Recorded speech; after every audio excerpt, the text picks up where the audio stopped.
Hey guys, and welcome to another episode about English learning and fluency. Today, I'll discuss different phases that I've noticed English learners go through when they start speaking English. By the way, I have another video about the 4 stages of learning, which is based on research. The phases I will mention in this video are based on my personal experience and observation. So if you're learning English but feel stuck and shy away from speaking with native speakers, keep watching. You might be stuck in one of the phases. Understanding where you are in your learning process will help you to get unstuck and move on. Okay, let's start off with the first phase, and this is the silent phase. When you first start learning English, you listen, but you don't speak because you still don't have the knowledge to produce your own phrases and sentences. In this phase, you just listen, memorize vocabulary, and try to make sense of new grammatical structures. This is absolutely normal, and moving forward is impossible without going through this phase. But the problem is that some people get stuck in the silent phase for too long while creating the illusion that they're learning. For example, if you only listen to podcasts and watch movies, but you don't make any effort to produce your own sentences, you might have become a passive consumer of the language. The fact that you understand the content you hear is great, but now you're ready to move on to the next phase where you start to speak and make mistakes.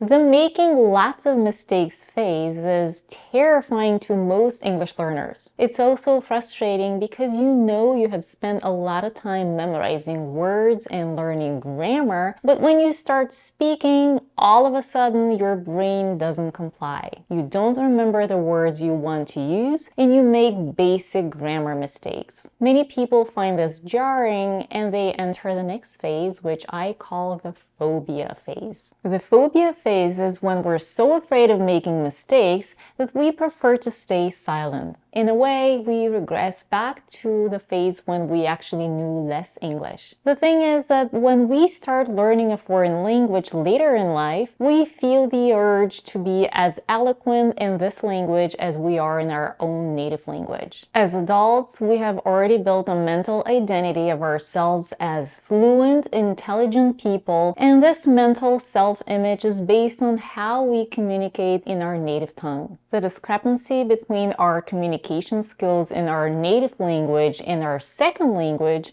creates an alternate identity that in our mind is less capable of expressing thoughts, complex ideas, and feelings. To avoid dealing with and accepting this new identity, we choose to stop speaking because if we don't speak, we don't make mistakes. And if we don't make mistakes, we mentally go back to our original, capable identity that we have already built based on how we communicate in our native language. The thing is that it takes a long time to reach a near native fluency. But when we stop speaking, we subconsciously start believing that we're not capable of communicating in our second language. This is detrimental because our subconscious mind now starts building a new self-image, one that is unsure and hesitant. And then we enter the complaining phase. In this phase, we complain how hard English is, how we've been learning it for such a long time, but we still make mistakes, how we can't remember words, how we still make grammar mistakes, how we always get stuck when we want to express a certain thought, and so on. These thoughts eventually cement our new negative self-image of being unable to communicate well in another language. We become fearful, and we convince ourselves that other people judge us based on our limited language skills. I've met many people who are stuck in this phase. I myself spent a long time here, trust me. It's not a conducive attitude.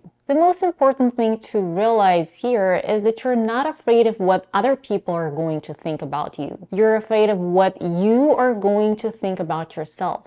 When you make mistakes, you keep disappointing yourself because you believe that you have to be perfect. The truth is that once we've been stuck in this phase for a while, it's hard to get unstuck and move on. Some people will be advising you to just have positive thoughts. But the thing is that positive thoughts are not going to help you if you have a negative self-image. Some time ago, I ran into this quote. You can never outperform your own self-image.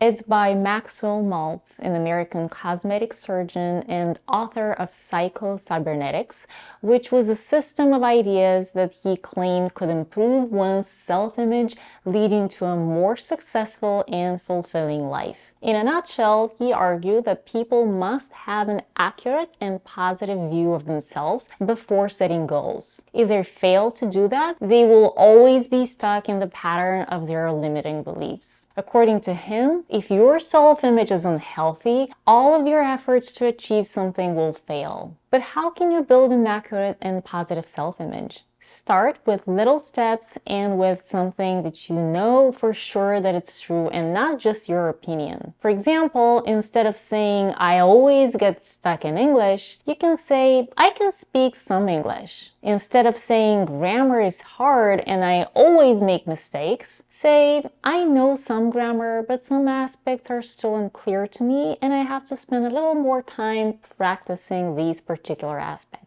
Identify exactly what you can do and what you still have to work on. If you manage to do this, you will see some improvement. And when you see improvement, the positive thoughts will automatically follow. So, to wrap it up, don't allow yourself to get stuck in your own pity party for too long. I know it's tempting, but it's not going to help you.